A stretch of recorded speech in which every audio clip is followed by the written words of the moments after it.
Broadcast is now starting. All attendees are in listen-only mode. Good afternoon, and thank you for joining us for this webinar. My name is Holly Nett, and I'm the Director of Childcare Emergency Partnerships at Childcare Aware of America. We're very pleased that you have an interest in our topic today, and it's geared specifically for philanthropic organizations and funders. As we begin the webinar, I want to remind you that your phone line is muted, but we welcome your comments and questions in the questions box. We will have time for questions at the end of the session. I'm honored to introduce the moderator for this session, Erin Coryell from Margaret A. Cargill Philanthropies. Erin Coryell joined Margaret A. Cargill Philanthropies, which is headquartered in Eden Prairie, Minnesota, in 2010 as a program officer in the disaster relief and recovery domain. She oversees the strategic development of the Midwest Disaster Program's portfolio of disaster preparedness, response, and recovery grants. She's responsible for the growth and the development of a new and emerging field grant making, leading evaluation processes at a grant and portfolio level, and the management of relationships with grantee partners. Welcome, Erin. Thank you, Holly. I just wanted to say that we will have the questions option to ask questions during this webinar, and please feel free to send them during the presentations. We assume that we won't be able to hear people and have muted your lines, but please just remember to do that if you can. And we'll have the webinar available for your colleagues or peers afterwards. Our panelists are very interested in connecting outside of this and are available for conversations afterward. The framework for today's session, we'll have an overview provided by Dr. Lynette Fraga and brief remarks by each of our panelists, followed by a roundtable discussion and ending with a question and answer portion for the participants. This webinar has been designed around three audiences. Funders who are not solely early childhood funders and may have questions about what to anticipate in regards to childcare issues and needs in the short and long term. Number two, funders who are not disaster grant makers who want more information about what issues to anticipate in the disaster relief and recovery spaces. And three, funders who might be place-based or have a range of donor interests and have a sense that childcare locally is being impacted and there might be a role for their foundation in helping with recovery. This webinar was organized around the questions that I had as a funder. Is childcare, as childcare is being identified as a critical service, which is a new concept for many of us, what does that mean for providers who are experiencing a new wave of protocols on an already full plate? What should we think about as childcare as a small business? Knowing that small businesses are being most dramatically impacted and that national trends around childcare was already alarming in blue skies times, is childcare the canary in the coal mine about how we will recover nationally from COVID-19? And what will it indicate about equity in economic recovery and community functioning within a resilience frame? It is my pleasure to introduce Lynette Fraga. Lynette is the Executive Director of Childcare Aware of America and began her career in early childhood as a teacher in infant, toddler, and preschool classrooms and has held these positions at the local, state, and national level within nonprofit, corporate, and higher ed sectors. She earned her doctoral degree in family studies from Kansas State University, a master's degree in human relations from the University of Oklahoma, and a bachelor's degree in special education from the University of Arizona. Lynette has been a long-standing partner of mine. I had the great fortune of meeting her when she attended a convening at our office on childcare and issues related to children's safety and security in disasters, and has been a grantee of ours for about 7 years now. Now I'd like to turn it over to Lynette. Thank you so much, Erin, and good afternoon, everyone. First, I'd like to share my appreciation to Erin for the support that Margaret A. Cargill Philanthropies provides to Childcare Aware of America and the commitment they have demonstrated over the years to childcare and their understanding of the importance childcare has in the planning, response, and recovery of communities in crisis and in emergencies. Some of you on the call today may not be familiar with Child Care Aware of America, so just a moment to share about our mission, which is to ensure that each and every child has access to quality, affordable, accessible child care in the United States. Our work is child-centered, community-based, family-engaged, and equity-led. We are a proud partner and support all entities that see childcare as a key child development support and service, a key to economic security and support for families, and an economic engine for communities and businesses. We also work with over 400 childcare resource and referral agencies nationwide that support childcare programs in every community. CCR&Rs often serve as experts in childcare and system supports in their states and communities. They're often a source of information for families and businesses, and as distribution hubs for resources, technical assistance, and training to providers. As we move through this crisis today that we are in, it is becoming clear that the impacts of this pandemic on the childcare supply will be felt for years to come. Child Care Aware of America is working closely with CCR&Rs and other national and state partners to ensure that childcare recovers, that federal and state policy efforts reflect the needs of providers and families, and that the system returns stronger than it was before.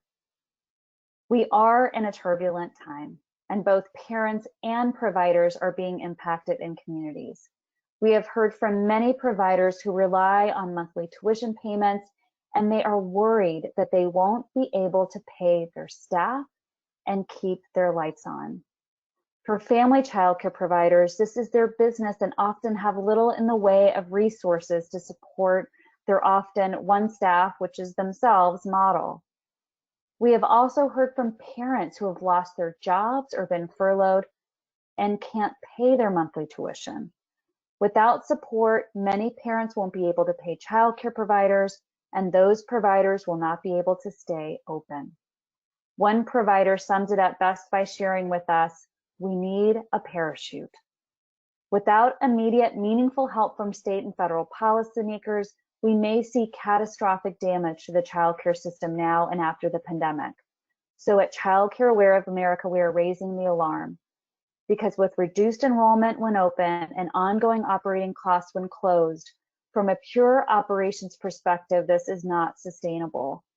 And when we add the needs for supplies and supports for childcare providers, such as simply sanitizing equipment, protective equipment, training and technical assistance on health in a pandemic, and by the way, importantly, mental health for both children and providers and parents, resources are key now and for when the pandemic subsides. So far, there has been a lot of on-the-ground response, particularly from community-based organizations and communities, such as Child Care Aware of Washington, who identified that providers needed a warm contact, not simply a flyer with instructions. So Child Care Aware of Washington reassigned some of their ECE or early childhood coaches or trainers and technical assistance providers to drive around their communities providing supplies, simple supplies, diapers, sanitizing needs, and to check in with providers who are scared, who are worried, and who want to do and provide support for essential personnel. After a great deal of calling around, Child Care Aware of America found a supplier willing to help them obtain these materials, and oftentimes these community-based organizations, you see them moving into action, like Child Care Aware of Washington. Healthy Child Care Colorado in Denver, Colorado also huddled with their child care health consultants to ensure, and their early childhood educators, to ensure that all parties were informed and aligned so that they were working with each other and synergizing to share information and to keep each other going in the midst of this crisis. This human connection so critically important when so many of us are distanced. In Indiana, the CCR&Rs are gathering grant and other opportunities to assist individual childcare providers access the cleaning and sanitation supplies that they need, the masks and the like, so that they can keep themselves, their children, and their parents safe. And there's so much more that's being done across the country. There are unmet needs, and there do remain challenges, both immediate and longer term. And I'll just raise up that for childcare today, There are those immediate near-term challenges like how are we going to keep the lights on, or parents wondering how they're going to find care, providers wondering how they're going to keep their children safe and their own family safe. And we also have the longer term challenges. How are we going to ensure that an already stretched childcare system prior to the pandemic is able to thrive and sustain through the pandemic and afterwards? So it has often been said over these last many weeks that we are all in this together, and we truly are. It will take federal, state, and local governments, as well as individuals, businesses, communities, and philanthropies. Thank you so much for your time and carving out time with us today to hear a bit more about the art of the possible and serving our collective community needs and seeing childcare as a critical and essential service in emergencies and in recovery, in good times and in challenging times. So with that, Erin, back to you. Thank you so much, Lynette. So what is the best path forward? What issues and needs should funders be thinking about as we continue into COVID-19 response? And we're just starting to get into a place where we might be able to start to plan what recovery might be for our communities. We are very excited to be joined today by our three panelists. Our first up is Dr. Kelvin Chan. Dr. Chan is the Managing Director of Early Childhood at the Robin Hood Foundation, which is leading a COVID relief fund for New York City and is deeply saturated with planning and response and recovery to COVID-19 for his foundation. In blue skies and gray skies, he leads the foundation's ambitious efforts to optimize birth outcomes, maternal health, and early childhood development. Dr. Chan's portfolio includes the Fund for Early Learning, one of the nation's largest philanthropic funds focused on optimizing brain development in infants and toddlers. Before joining Robin Hood, he was the Director of Early Childhood Development at the New York City Health Department. And now I'd like to turn it over to Kelvin Chan. Thank you for that kind introduction. I just want to say that at this moment, New York City is an especially hard-hit place in the country, and Robin Hood is taking full advantage of the way in which we have historically done our grant giving in a way to imagine how that vision can pan out for those living in the margins in New York City. So thinking very carefully about how our work can make a difference in the lives of those who can't benefit, for example, from any federal stimulus bill that's been passed. Thinking about the undocumented living in New York City and their imminent need for childcare and other supports is very much at the heart of what we are focused on at the moment. Robin Hood is proud to have launched a COVID-19 relief fund. This is part of a long history of relief funds that Robin Hood has launched, ranging from our 9/11 fund, which raised and gave away $65 million, to our Hurricane Sandy relief fund, which gave away $82 million. To date, Robin Hood has raised over $20 million related to COVID-19 relief. But I think we need to make a distinction here about what this COVID-19 relief fund looks like. Whereas previously, relief funds might have been focused on events that have passed, what distinguishes our current situation is that the COVID-19 pandemic is very much a part of our day-to-day lives, and we still have no idea about how the world will emerge on the other end once this pandemic is declared over. And so this is a moment for Robin Hood to change its gears altogether and to focus on relief work and also thinking more carefully about what recovery work will look like. So that is a little bit of what we are focused on at the moment at Robin Hood, and I am very thankful to have this opportunity to share with you what we are doing at Robin Hood today.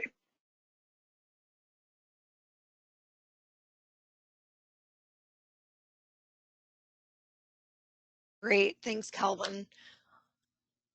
Next up, speaking of high pressure, Shannon Rudisell, who's joining us from DC, was in some severe weather watches, and hopefully that has passed.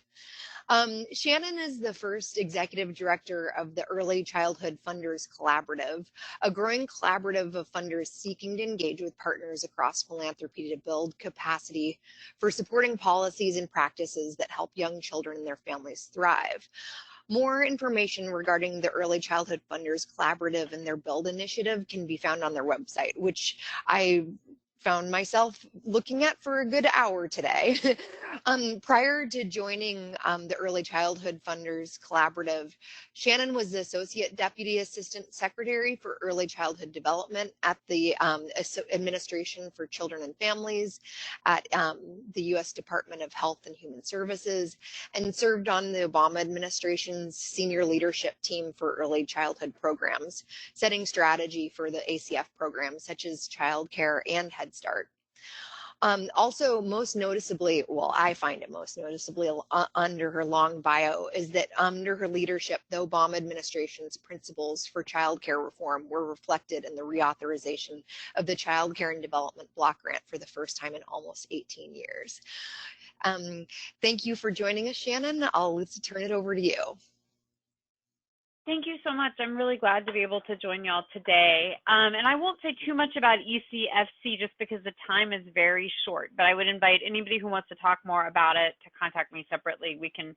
I think they're going to share everybody's email address at the end. But just to give you a little bit of context, we're a professional association of over 40 funders with very significant focus on early childhood, and the funders are at the local, state, and national levels. And I wanted to start there because I know we have a variety of folks dialing in today, and I really think that no matter whether you are at the local, state, or national level, there is a role for you to play. So ECFC started out by thinking about some guiding principles for philanthropic responses, and I think that might be a great way to get you all oriented to the way we're thinking about it. So the first is, this is a moment to fund advocacy as well as direct response. And I mean this even if you're at the local level and you're thinking, well, but most of the advocacy is federal, there is a role for you in terms of helping capture stories of what's going on that could then funnel up to national advocacy response or to state response, and folks like your child care R&R or your voices group in your state all are prepared to do that. But the reason I say that is because there is not enough private money in the world to fund what will be needed in terms of the response for early childhood in general. And that means childcare, but it also means low-income families, and it means our teachers who make poverty wages, and many don't have health insurance. I mean, it's so clear that a public investment response is really what's needed, and that there are responses happening, as you all have seen. Undoubtedly, you're following even the top line news out of Washington, but somebody's got to be in there fighting for childcare providers, low-income early educators, of which we have 2 million in the country, if not just center-based, but home-based and in-home caregivers, as well as families. So that's my first thing, advocacy plus direct response. The second thing is, we think about how you can use private dollars to leverage public dollars, right? And so one thing that we're exploring, and I know Child Care Aware of America is exploring it as well, is, are there ways that private investments can provide technical assistance to childcare providers on which of the federal grants and unemployment insurance and all those things they may qualify for or may be able to take advantage of, that are going to unleash more dollars than the private philanthropy would be directly unleashing, but using the private dollars to get technical assistance and to be sure that people get in line for those and know how to work the paperwork and so forth. So that's another principle, is using private dollars to leverage public dollars. I also would say that this is a moment to continue investing in systems and infrastructure. I know that we have great needs in direct providers, so I'm not neglecting the emergency funds and things that we're doing just to help providers, maybe keep paychecks flowing or keep their rent and their mortgage so they have a program to open back up. But this is a moment where, for example, people who previously were part of some kind of network or what we call a shared service alliance, which is like shared back office support, strong accounting support, folks who have participated in those kinds of things are in better shape than people who are not. So I think as we think about the long-term recovery of the sector, all those kinds of things that build up some kind of infrastructure are going to be an important part of ensuring that we have childcare, sustainable childcare over the long term. And the last one I would highlight is equity. I'm going to talk a minute about the needs we're hearing, but we know that many childcare businesses are owned by women of color, and we know that they are frequently left out of everything, including small business lending, right? And I saw some studies recently that even when they're eligible and even when technical assistance is provided, there are biases built into these systems, implicit and explicit, that sometimes makes it hard for women-owned businesses and women of color-owned businesses to have access to those things, right? And we know that one big one, too, that we know is that how families get access to help is there are equity issues there. In particular, there are going to be families that don't get the $1,200 check and the $500 per kid because the parent is an immigrant parent and maybe they've been paying taxes, but if they are an immigrant parent, they may not be eligible for that. So I think equity is a big part of how to think about, especially if you're, a local, to think about who's getting left out. Is there an immigrant serving nonprofit, or are there Hispanic or Somali or Hmong family childcare providers that I could reach out to in this moment? So those are guiding principles. In terms of need, I'll just be quick because I know we want to move on. But I think we are hearing a lot of needs about childcare, and some of it relates to home-based care, which Natalie's going to talk about. We can talk a little bit about which childcare providers we think are being most left out of responses. Hopefully we'll get to that in the roundtable. But the other need that I want to mention is some need around prevention responses and mental health responses, which Lynette alluded to, because this is a moment we know, and I bet Erin has worked on this a lot in her career, that all kinds of mental health issues and, quite frankly, family and intimate partner violence issues flare up during economic downturns and during natural disasters. And what we have right now is an economic downturn, a natural disaster, and we've told everybody that you have to stay in your home together, getting more and more stressed and not seeing the frontline folks who normally serve as part of our prevention and response team. You're not seeing your teacher, you're not seeing your childcare provider, you may not even be seeing your pediatrician for well visits because they might have put them off or gone to telehealth. So we have some funders in our group who have started to really think this through, and they're doing things like helping home visiting go online. They're doing things from childcare perspective like funding childcare providers or helping childcare providers stay in touch with families during this time, like calling them up, right? Helping, there's some stuff to be done there, I think. I think we could pay this workforce and we could use them to stay in touch with their families and keep a prevention response going, much the same way that Head Start always does in this kind of disaster. And then lastly, I mentioned immigrant families. I think that I can't overstate the degree to which they might fall through the cracks and get left out of responses. And that's something which looking for partners in your communities who have reach into those communities is really critical. So those are some of the needs that we've been hearing. And I think I'll stop there because I think more will come up in the Q&A and in our roundtable. Thank you, Shannon.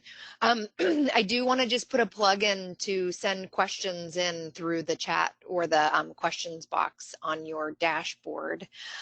The one fun kind of process of setting up these webinars was that both Shannon and Natalie, who I'll introduce in just a sec, really shaped my thinking and understanding that the timeline that childcare and the issues that childcare providers follow is not the same as when we're planning for schools within disasters and emergencies. And I think that Shannon just started to highlight some of those intricacies and those components, and Natalie will definitely help talk through some of the nuances that I found quite important to understand about sort of the capacity and the differences between homebound providers versus or in relation to those that might be already sort of higher capacity and receiving Head Start funds or already tapping into more traditional, or let's say government forms of support. So continue to send in your questions, and we're happy to add it into the mix for our roundtable at the end of the call. Next up, we have Natalie Renew, who is coming to us from the greater Philadelphia area as the director of Homegrown, a national collaborative of funders committed to improving the quality of and access to home-based childcare. Natalie's an early childhood professional with over 15 years of experience in nonprofit and the social service sectors supporting vulnerable populations with a particular focus on children and their parents. Natalie's designed various programs and supports for family childcare providers, including training and coaching series, mentoring programs, coach and training development, and a network of family providers and Head Start. Prior to her current role, she's worked in child welfare and food access.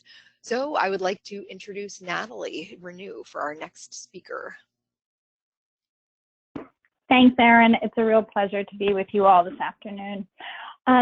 As Erin mentioned, Homegrown is a funders collaborative comprised of 10 funders from across the country, and our mission is to increase quality and improve access to home-based childcare. We define home-based childcare in the most inclusive way possible, and to really include in our purview licensed family childcare homes, licensed exempt paid family friend and neighbor providers, and also unpaid family friend and neighbor providers and highly informal caregiving relationships that occur to provide childcare. And you know, I wanted to talk a little bit today about what we are seeing and hearing from home-based providers of different sorts across the country, and some of the issues that they're facing. Number one, there's the financial hardship. Even providers who continue to be providing services right now, particularly to essential workers, have seen significant changes in their enrollment and therefore significant changes in their revenue. Providers are really concerned about their own health, the health of the children and families that they serve, and the health of their family members, and their ability to keep themselves and the families that they work with safe during this pandemic. Providers have deep concern for the children and families that they serve in terms of their well-being, their safety, their physical and mental health, and their food and economic security. Providers are really struggling, home-based providers, caregivers are really struggling to access the materials and supplies they need to do their jobs. Under normal times, providers need gloves and sanitation supplies to keep their homes and learning environments clean and sanitary. And during this pandemic, they need additional materials like masks and gowns, and they can't access these materials in the current environment, and really need urgently to gain access to those supplies so that they can continue to provide services to emergency workers and essential workers. Providers and caregivers are really struggling to get consistent and distinct information that meets their needs during this crisis. And though there are many, you know, there's a lot of information out there, most of it is broader to the early childhood or child care sector, and not very much of it is distinct and addressing some of the unique attributes of home-based care. And then sort of thinking about the big picture, you know, we really are hearing from providers, particularly those who have closed, that many, you know, are having to start are thinking about alternative forms of employment, and are concerned that if closures or these significant disruptions to their business continue for much longer, that they will not have the ability to reopen. And they're really concerned about the impacts that will have on their own families and on the families that they serve. For homegrown, we have been hearing and talking to providers across the country and really thinking about how to react. And we have prioritized supporting establishing community-based emergency funds alongside efforts to think about policy change and sustainability for home-based providers. And Homegrown has developed 2 key resources around emergency funding for local communities. One is a home-based childcare emergency toolkit. This toolkit outlines actions that funders can take in response to COVID-19 and provides really a roadmap, a very tactical resource for local intermediaries and community organizations to establish emergency funds on behalf of home-based providers, or to substantially include home-based providers in the funds that they're developing locally. And then this past week, we announced an emergency fund that many of our members have contributed to provide matching or seed funds to local communities as they use the toolkit and think about establishing emergency funds in their communities. And our kind of highline goals for these emergency funds is to maintain the supply of home-based childcare. This is a form of care that over 7 million young children depend on today, and that many families prefer or choose for various reasons, and we want to ensure that that supply continues through this crisis. We want to ensure the access to childcare for essential workers. There are many reasons why during this pandemic, families of the essential workforce may want and prefer home-based care to meet their childcare needs.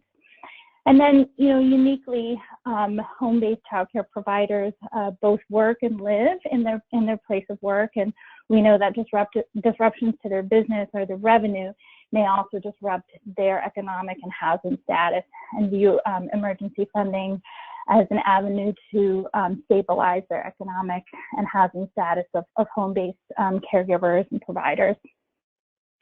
And I will just add, before we kind of move on, we really see the work of emergency funds as kind of linking both and bridging the immediate needs and really calling on philanthropy to think about how to move quickly and flexibly to get funds to communities as the institutional and government responses are being crafted and deployed into communities, that the fund administrators and intermediaries can help providers link to those public solutions as they become available, and also that these funds can really gather data, collect the voices and the stories of providers to sort of help us understand how the policy solutions are working and where additional gaps and needs continue to be, and to influence how we sort of move forward from this crisis.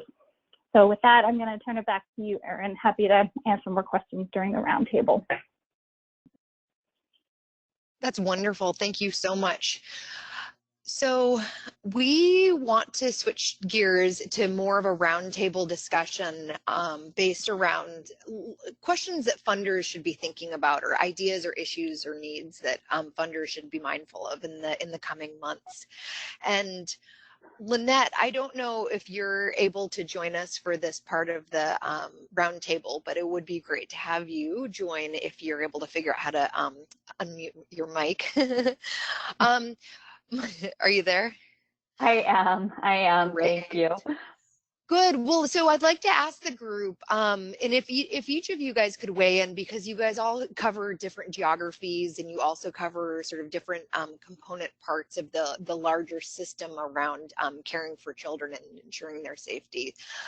Could you guys just speak for a little bit to what you see as common misconceptions that are currently happening right now about childcare in regards to COVID-19, and maybe your thoughts on if this happens in blue skies times as well, or if this is completely unique to the current state that we're in?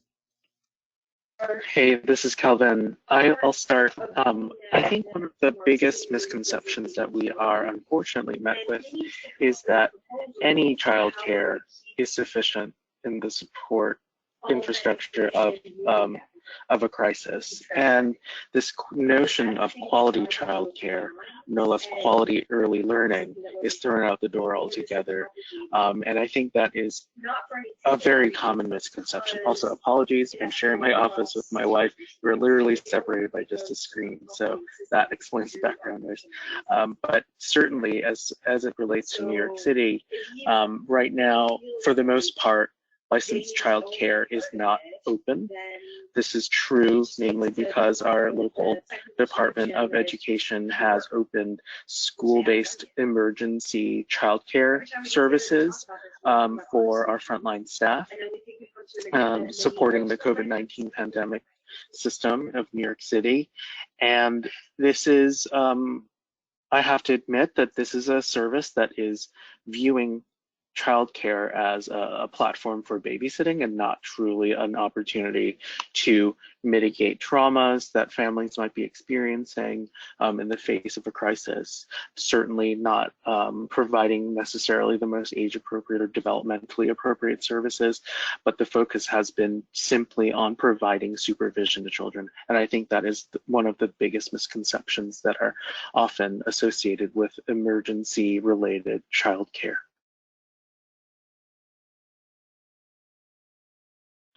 So if you don't, this is Shannon, I would go next. So it was so interesting to me in our prep call, Erin, I think you brought up something that people might be hearing, that childcare is an essential service, which in fact it is. We all think, I believe most of us on the phone probably think it is an essential service. But the interesting thing to me was you said, and because it's an essential service, people may think that public dollars are flowing there more than they are, which hadn't really clicked in with me until you said it. And so, you know, one of the things that this has exposed, which some of our folks on the phone probably know this, but others may not, is childcare is a privately funded service by and large in the United States. And the thing that I've found talking to new funders in this time is what folks don't realize is even quite poor people pay for their own childcare. That, you know, we have Head Start, which is our national treasure, but Head Start cares for a small percentage of the children in poverty even, right? Like, and that's a very low bar, children in poverty. And our other main funding source, the Child Care and Development Fund, is so underfunded, right? It serves only a fraction of kids. So even quite poor people are paying for their own care, which means it's particularly vulnerable. And so when we were talking in the, you know, one thing that's been helpful for me that other people, it's been helpful for me throughout my career, but it's especially helpful now, is to think about schools and compare and contrast. So no one is having a discussion about whether a third of the schools in America will not be open the next time they're able to open in September, right? But we're having that conversation about places that kids 5 and under go because we don't have money set aside for this public service. It's all based on a market. And similarly, school teachers are having a lot of pressure. My kid is, I love our school. We have the best teachers. So I'm going to, in our school district, and my kid has been chatting them this morning, distance learning. But no one is saying to the school teachers, you have to decide about whether to go to work and put yourself and your family at risk, or whether you will then even have that school to go back to in September, or whether you will have a paycheck. Right, and every childcare provider, they may be told they had to close, and that decision was made for them. If they haven't been told they have to close, they might even be being told they're essential. But then it's on you. You decide. You can risk your life and try to keep your business going, right, or not, right. And so I just think that that's really a misconception that some may still have, is that we have a system that is publicly funded and a plan to keep it going. That was a little depressing, but I think it's important. It's an equity issue too, right? Yeah, and I think, Shannon, what you're highlighting is kind of one of the norms that people now benchmark within recovery processes, is that people can't get back to work unless they have childcare. So right now you have all of these component parts of the response system that can't can't necessarily function without childcare. Okay, so now we've kind of figured that out mechanically from executive orders in some regards. But you're talking about the value proposition that if you're a home health care aide, you might already be trying to figure out if you actually want to continue working your job. And if you're not able to get childcare, then you're really not going to be working your job. So I think you illuminate a really just kind of the chain that starts to happen. Lynette, I would love to hear from you because you're deeply saturated in this on a national level. And so what are you seeing sort of within this space too? So thanks so much, Erin. So I would just actually reiterate a couple of things that have already been said, but put a really big explanation point behind Calvin's comment about the role and the multiple roles that early childhood educators and childcare professionals have within the early development space.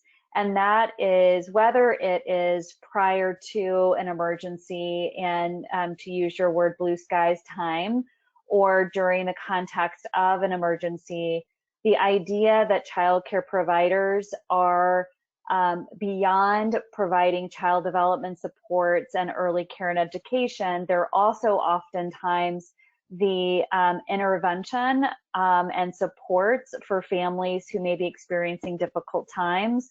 They often do trauma-informed work, provide social emotional supports, as well as family engagement and connections to services that are available for families, particularly those most in need. And so I think it's really critical that there's often a misconception that it's a very basic transactional kind of service where I pay you, you take care of my children, and that's really sort of it.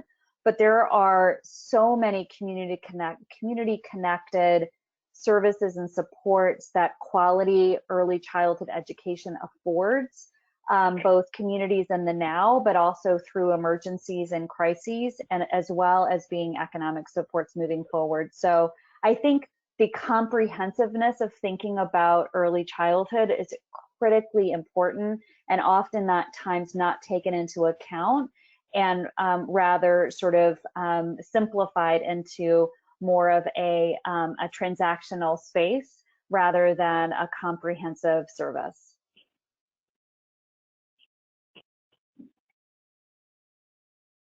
Natalie, do you have what from where you see sort of the misconceptions, especially with homebound childcare? Can you kind of talk through that a little bit? I'm sure that there's a lot of misconceptions in that arena.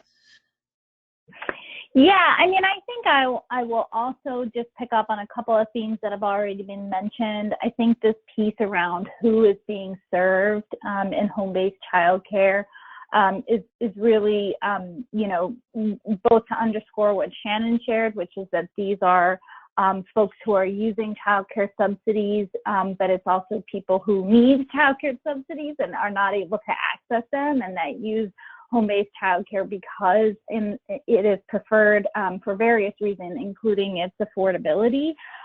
So, as states and localities are thinking about policy to think about sustainability, recognizing that, parents are not in a position to contribute, to pay tuition if providers are closed, or to, increase tuition. And so, despite or regardless of whether they're accepting childcare subsidy or not, these parents and these providers need additional support.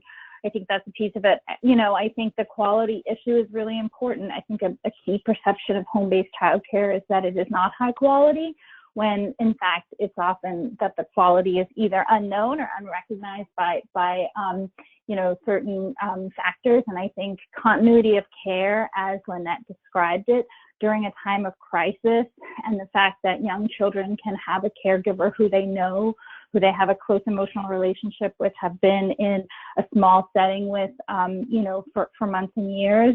I think, we should see that as a critical asset to supporting families during this difficult time, and particularly as they are working through really challenging issues. And I think those challenges and the the trauma of this event are we're only at the beginning of that, and as we start to see, families losing family members and, thinking about the kinds of job environments that our essential workers are in, to know that a child can be with a caregiver that knows them and loves them and has a deep attached relationship with them really feels really important during this time.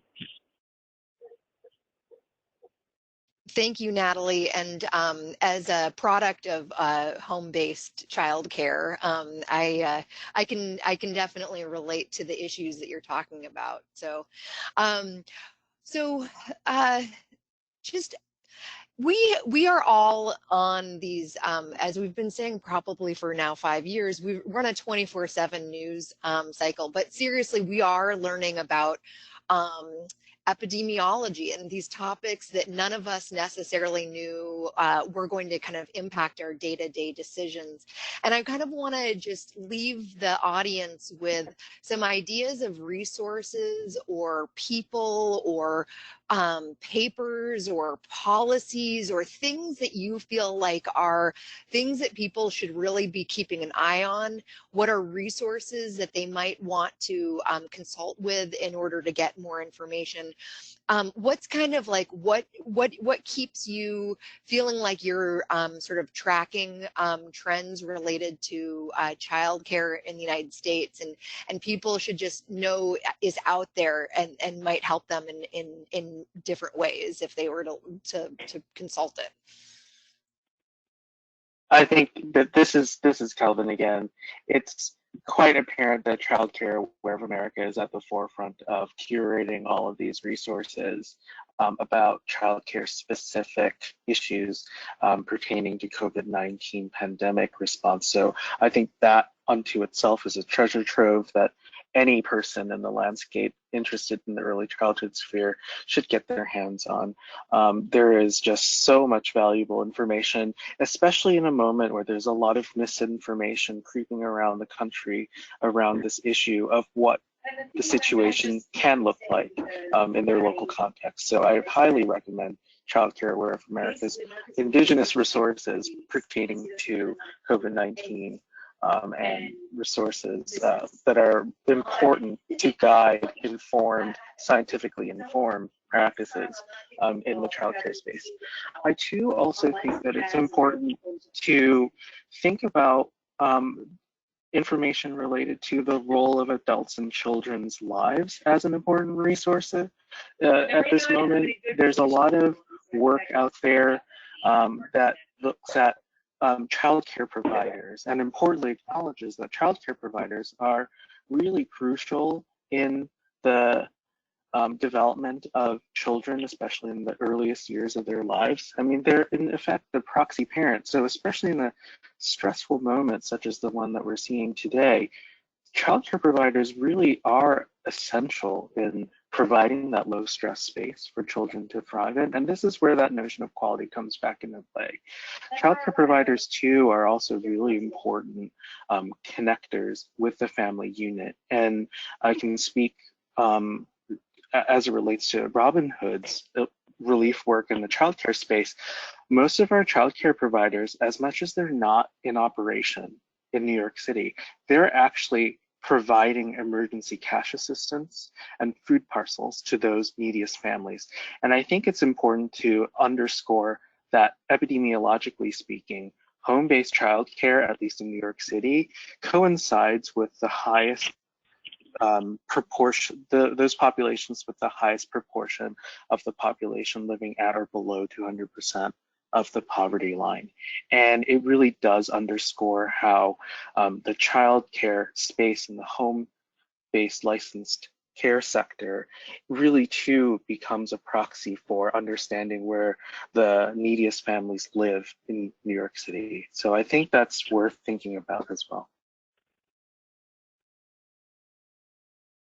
Hi, this is Shannon. And in terms of resources, I'll say it is very overwhelming, the number of emails and possible webinars and things that people can attend. So I fully, respect everybody needing to slim it down to the things that are most directly relevant. And I don't think on the childcare specific issues you can do better than Child Care Aware of America website. So I don't want to give a long list. I think that it's good to have a couple of go-tos.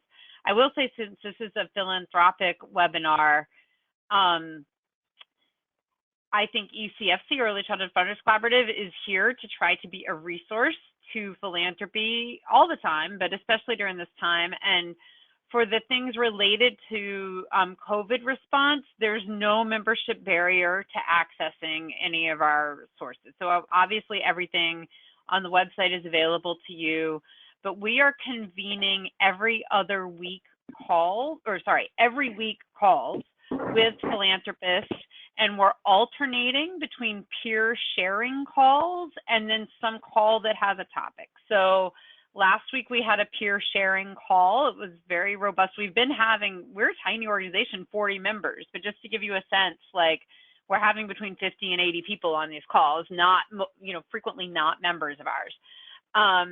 So just sharing what each other is doing. And then in the alternate week, we have a topic. This week's topic on Thursday is going to be about emergency funds. Then we will have a peer sharing call next week. And then the following week, we're working on a webinar with other partners around what we're just kind of roughly calling who's getting left out, right? We're going to hear from tribal organizations, and we're going to invite folks who are working with immigrant families. So that's available to you. And, I think I'll just leave it there because I don't want to inundate people with resources, and I know others have probably things to offer.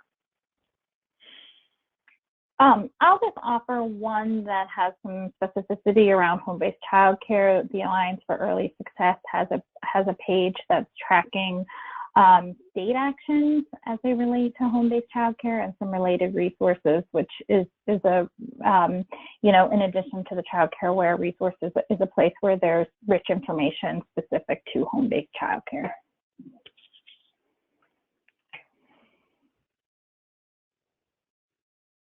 And Good. Erin, this is Lynette. Can I just offer up one additional resource, particularly for those that may be on the phone who are seeking to provide philanthropic support in their own communities? I think it's particularly as it relates to childcare.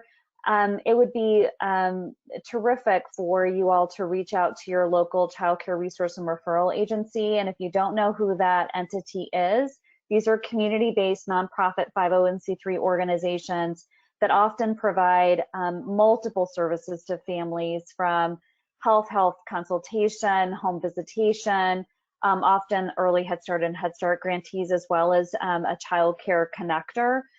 Would recommend folks look up those community-based organizations and have conversations with those organizations about the most urgent needs that are occurring within their communities. And they're very plugged in to the early childhood landscape, not only the advocacy and systems change that Shannon mentioned earlier, but also the very on-the-ground service and supports, and have very direct interactions with both parents and providers. And so they're a wealth of information about just trying to sort of understand what the particular needs might be in those communities and in those states. And if you're not sure who those R&Rs are, you can find them on our website. So you can just type in your zip code, and the name and contact information for those agencies that provide resource and referral services are available. So if you're a local philanthropist is looking to do something local or statewide, those might be also good resources, particularly given in this emergency, states and communities are in often very different places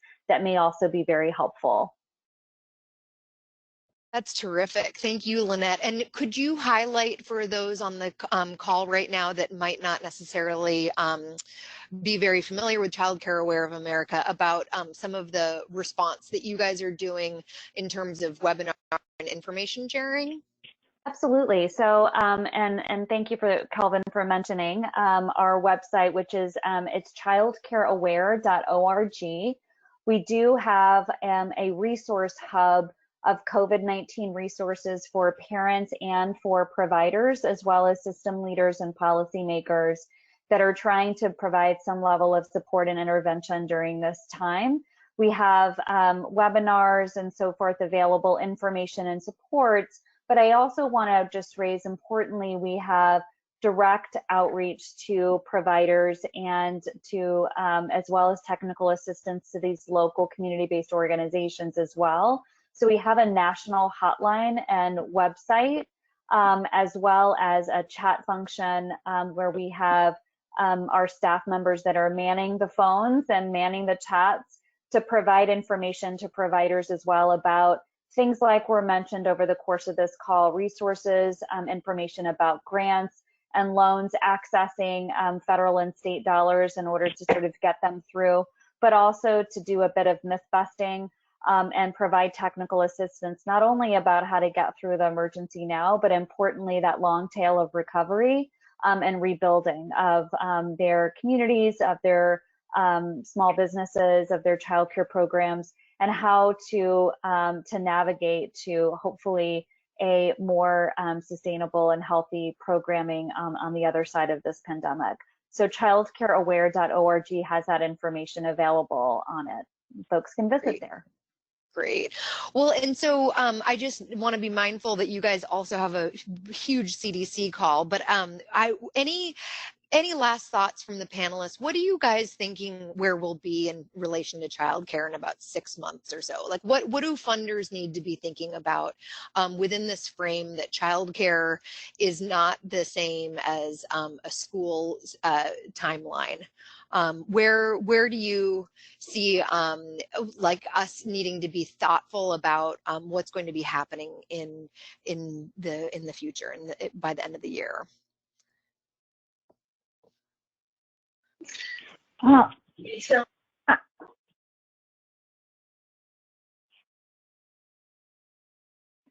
is Natalie. I'll just say very quickly that I think the sort of question of how we use funds available immediately to sort of meet the relief needs, but also build durable infrastructure that gets us through the next time we have a crisis of this magnitude is a really important question.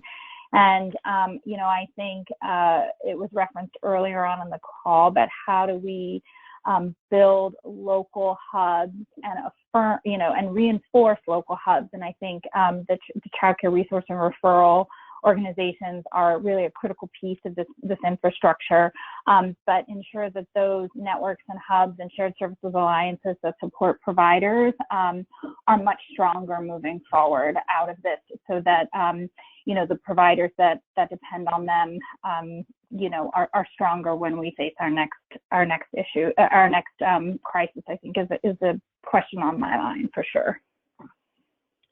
And this is Shannon. I think I'll just build on what Natalie said, because I agree with her. I think you'd be crazy to prognosticate right now, but I think that the thing that's on my mind a lot is about equity, and it is about this entire need of our country has basically been filled by low-income women of color, especially, but all low-income women for decades and decades. And I'm thinking about the 2008 crisis, the housing crisis, right?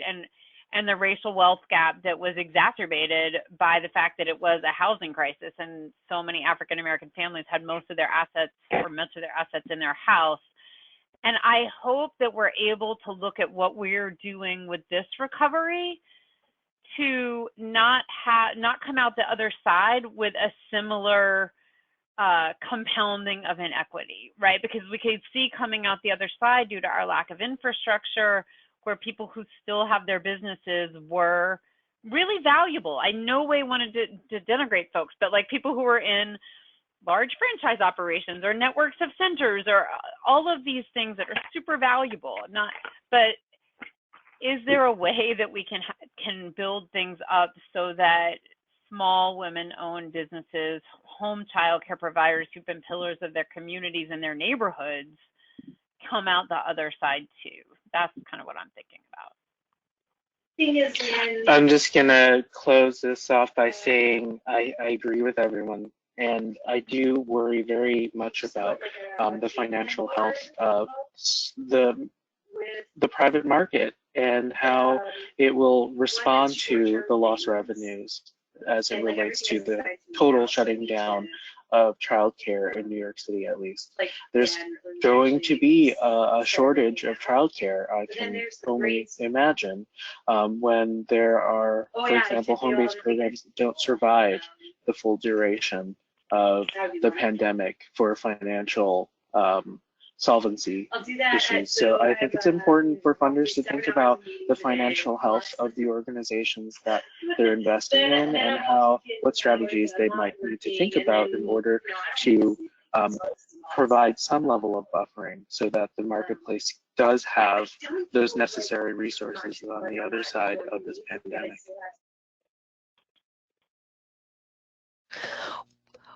Well, the good news is that we're all in this together, as we like to say. I think that Childcare Aware, and Lynette, you've shown yourselves to be such a resource for people like me that are trying to figure out a really complex sector.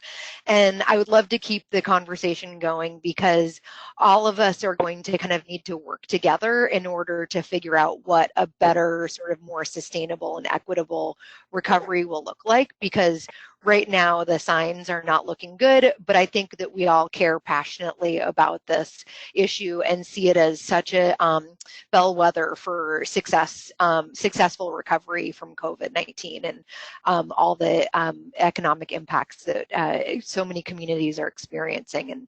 And so I want to say thank you so much to our guests, and thank you to the folks that have connected in. Be sure to send us any questions that you might have, or feel free to connect with us offline. We want to continue to have this type of format as a resource for those that are trying to understand the rapidly changing and evolving field of childcare, but also within disaster response and recovery from COVID-19. All right, thank you all. Have a good rest of the day. Thank you to our panelists. Thank you. Take care. Thank you, everyone. Bye-bye. Bye.